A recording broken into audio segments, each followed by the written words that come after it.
ada sistemik mikosis.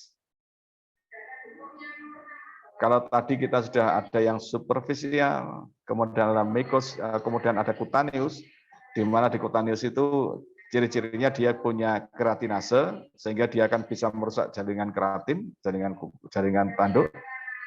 Kemudian ada yang subkutaneus, di subkutaneus itu dia pintu masuknya adalah luka, ya. Dan sekarang yang sifatnya sistemik, ini yang bisa menginfeksi secara menyeluruh, secara sistemik, bisa ke jaringan dan organ. Yang terakhir dia juga disebabkan oleh jamur yang hidupnya ini di tanah. Ya.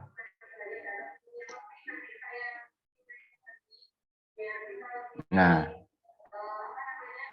ini contohnya nih, dia terhirup dalam pernafasan, ya, kemudian ikut dalam peredaran darah sistemik. Ini contohnya dia akan membentuk pertumbuhan pada paru.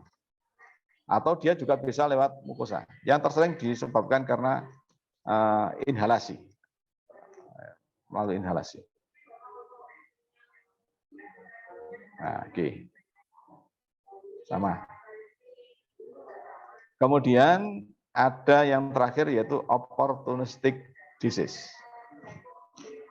Penyakit jamur yang disebabkan karena kondisi-kondisi kelemahan imunitas, ini yang disebut dengan opportunistic. Artinya jika ada kesempatan, maka jamur ini bisa menginfeksi. Ini utamanya sering terjadi pada kasus ini. Kalau pasien AIDS, jelas ya, dia akan terjadi penurunan sistem imun, ya, acute immune deficiency, karena ada penurunan sistem imunnya. Kemudian ada lagi pasien kanker. Pasien kanker ini akibat dari kalori itu banyak digunakan oleh sel kanker. Ya. Kemudian sel kanker yang tumbuh dan berkembang ini mengakibatkan dia akan terjadi penurunan untuk status nutrisi, sehingga imunitasnya akan turun.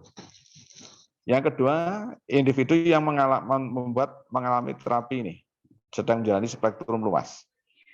Karena ketika antibiotik spektrum luas dikonsumsi, maka normal flora juga mati.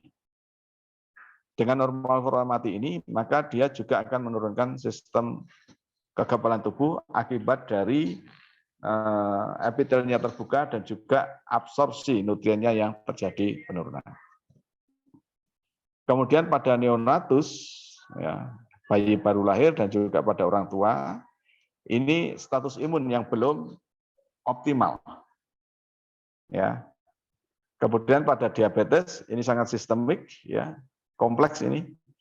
Diabetes itu akan mengakibatkan terjadinya sumbatan pada mikrovaskuler, ya, di situ distribusi dari peredaran darah juga terganggu, serta tingginya radikal bebas akibat dari proses glikosilasi, akibat interaksional dari glukosa dan protein di dalam plasma darah. Kemudian ada resipien organ transplantasi. Ini ketika terjadi progres penuaan, maka pasien transplantasi ini akan konsumsi imunosupresan. Hampir sama dengan ini ya. Ini side effect-nya adalah imunosupresan. Dikasih imunosupresan supaya ini tidak tereject. Dampaknya bagaimana? Imun sistemnya akan terdepresi. Nah, sehingga dengan kondisi-kondisi yang terjadi penurunan depresi pada imun sistem, maka ini adalah kesempatan oportunistik untuk jamurnya tumbuh. Ya. Perhatikan ini, pada sistem imun yang baik tidak menyebabkan kondisi sakit. Ya. Ini gambarannya proses kandidiasis, ini sering terjadi pada pasien HIV, ya. Kemudian juga ada cryptococcosis, ya. Kemudian ada juga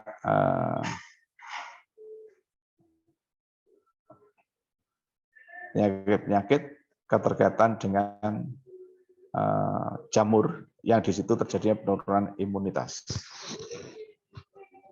Saya rasa itu dari saya. Ada yang perlu didiskusikan, saya persilakan.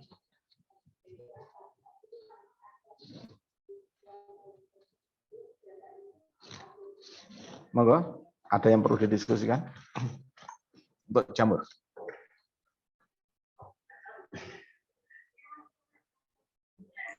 Pak, izin bertanya. Ya, silakan, Mas Nizar.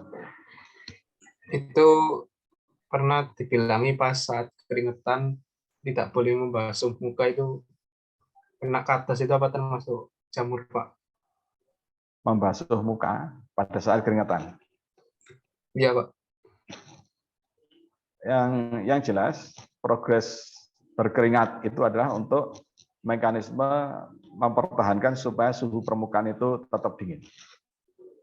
Ya, tetap dingin. Nah, sekarang dalam kondisi kita terekspos matahari, maka kan ada ekspos apa ya, radang kemerahan ya. Sebenarnya kalau membasuh muka sih nggak masalah juga, Mas. Asalkan jangan diekspos dulu dengan bahan-bahan yang sifatnya iritan. Misal pakai yang apa namanya sabun, gunakanlah air biasa atau menggunakan yang hipoalergenik, sehingga di situ tidak sampai mengiritasi ketika permukaan wajah ini yang memang sudah pada saat terkena panas itu sedang kondisinya rentan, gitu Mas. Tapi nggak apa-apa sebenarnya basuh muka, menurut saya sih. Ya, tapi kalau terekspos dengan bahan-bahan yang di situ sifatnya apa namanya iritan atau mempunyai bukan hipoalergeniknya, maka dia akan mengakibatkan gangguan pada kulit. Gitu, Mas. Oh, baik, Pak. Terima kasih, Pak. Ada lagi?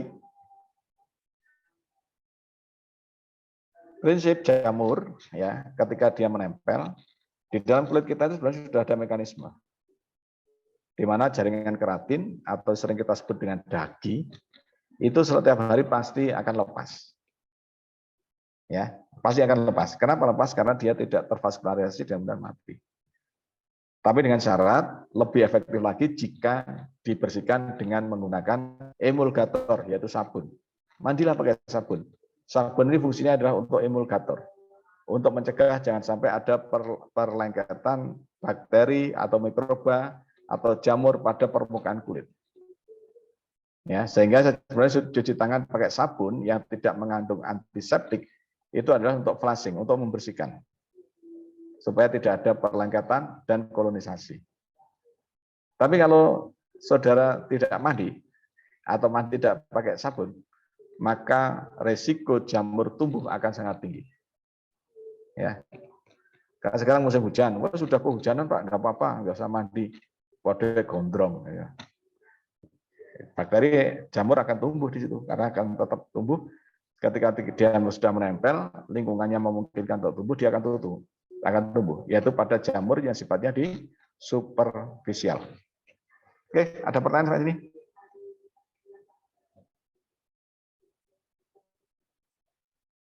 Cukup?